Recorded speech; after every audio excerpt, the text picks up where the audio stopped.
We're gonna get through this.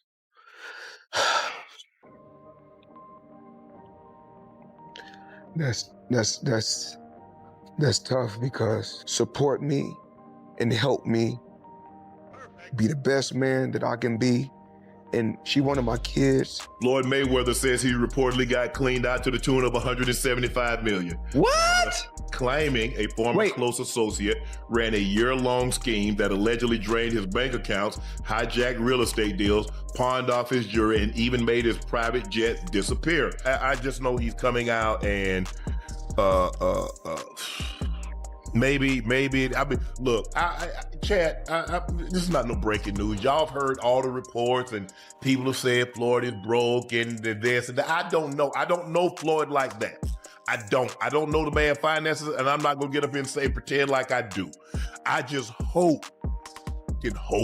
Floyd Mayweather has stepped forward to personally respond to the reports claiming he suffered financial losses of around $170 million, sharing his own take on the situation.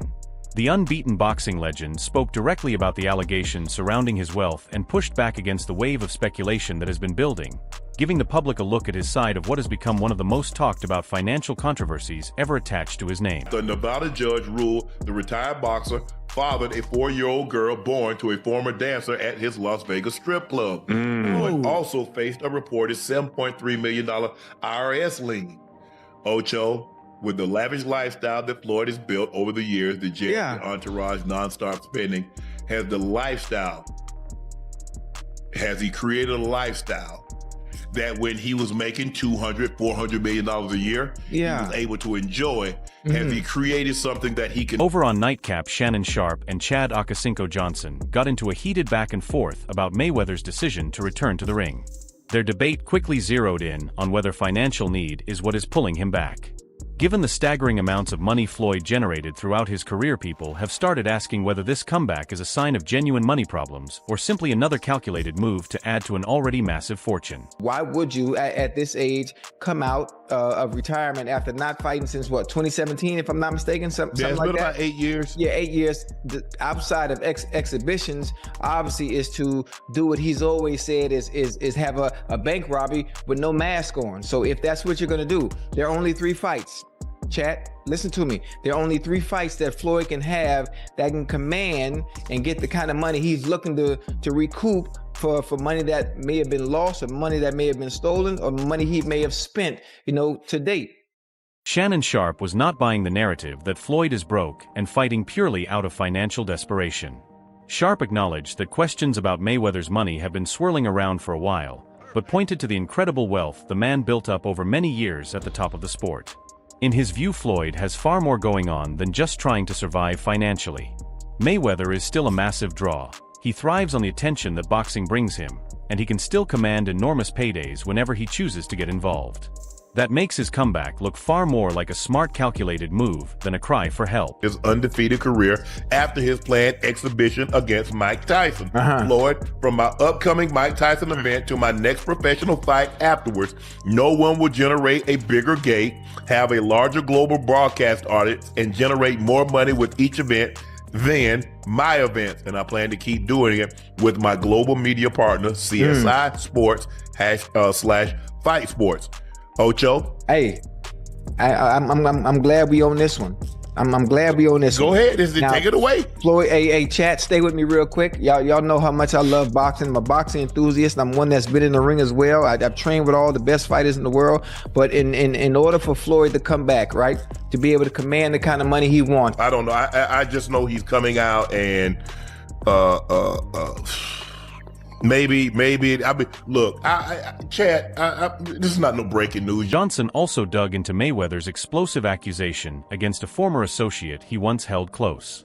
Floyd is claiming that this individual ran a lengthy financial scheme against him that allegedly drained close to $175 million from his accounts. The group went back and forth on the accusations while also examining Floyd's lavish lifestyle, the company he keeps, and whether his habits and misplaced trust opened the door to all of this. The central question kept coming back to the same thing. How does an athlete who brought in hundreds of millions of dollars end up in a situation like this? Value, not anything you could purchase, not anything you could drive. You got 2 hands and 2 feet. and just one of you. The discussion pointed to a much broader lesson that applies well beyond Floyd Mayweather. Sitting on enormous wealth does not make anyone bulletproof against bad decisions, dishonest people, reckless spending, or complicated financial situations. Even people who appear completely untouchable from the outside can run into very serious problems when their money and the people around them are not being managed carefully and responsibly. Handed over to a Miami jeweler for only $13 million in return, and he said a huge chunk of the collection is still sitting with the dealer. Floyd also says he unknowingly signed paperwork transferring ownership of his Gulfstream jet with a buyer section left blank, and says he still doesn't know where the aircraft money went. Floyd also reportedly has been ordered to pay more. Cam Newton also weighed in on the Mayweather financial reports, suggesting that Floyd's own spending behavior could be at the center of the storm. Newton pointed to the boxer's long and very public love affair with exotic cars, designer goods, and an over-the-top luxury lifestyle. His message was straightforward. Earning massive amounts of money is only one part of the equation because protecting and growing that money demands real discipline. Newton gave Mayweather full credit for everything he achieved between the ropes, but argued that poor financial judgment and surrounding yourself with the wrong people can create devastating consequences for anyone regardless of how much they once had. $1,000 a day splurges. Yeah. Is that sustainable? He had multiple business ventures that failed. He had the lifestyle with multiple women and different things like, bro, I get it.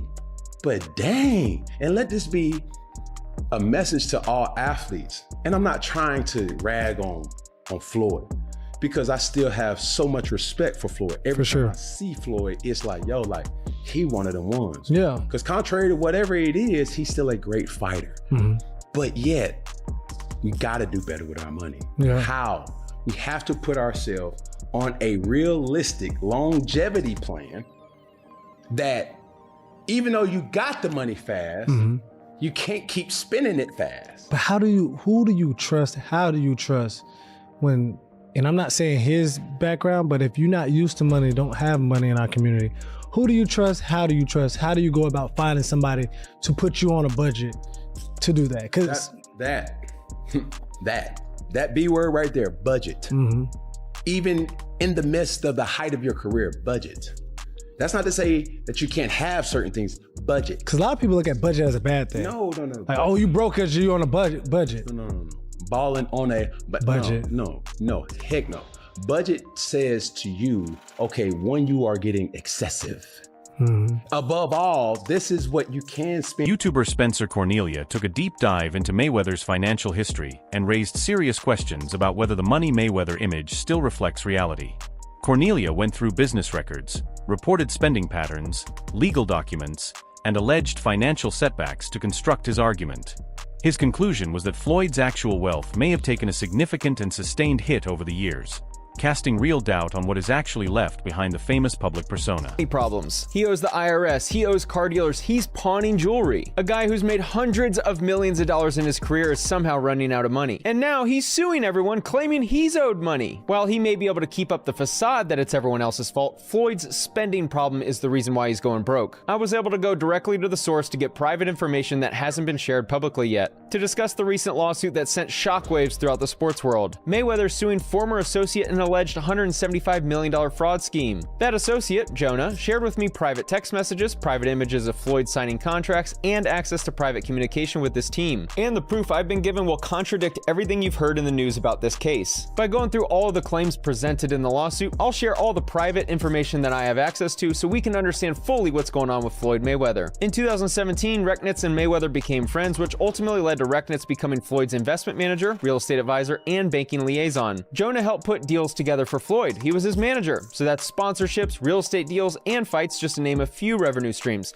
Jonah shared with me that he was not on salary, meaning he only made money when there was That analysis lit up the internet and triggered a massive debate.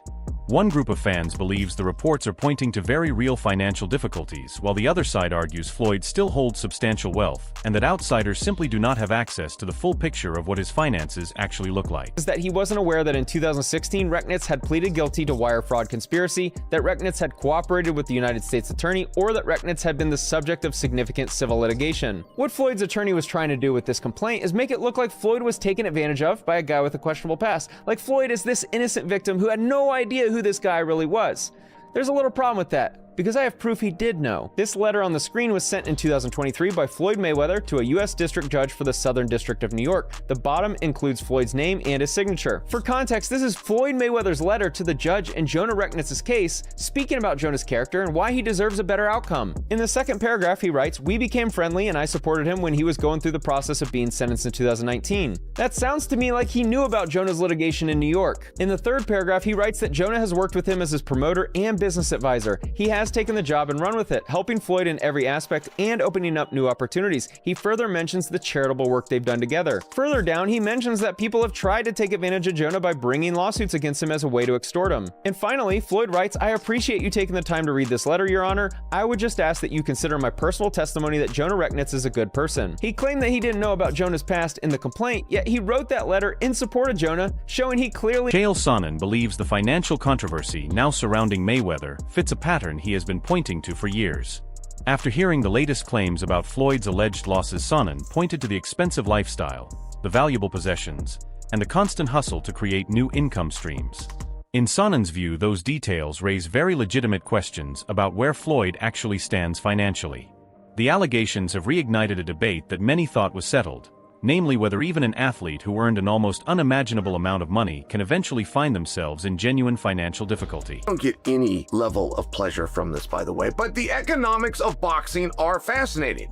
And the 4 to 5 men on earth that understand the economics of boxing, I would be interested in talking to. Massive publications. I remember them saying the highest paid sports guy in the world. And a number of years it was Floyd. And Floyd would win this at $250 million and at $170 million. And then there'd be someone from like Formula One racing that some years would top Floyd, and then Floyd would be number 2.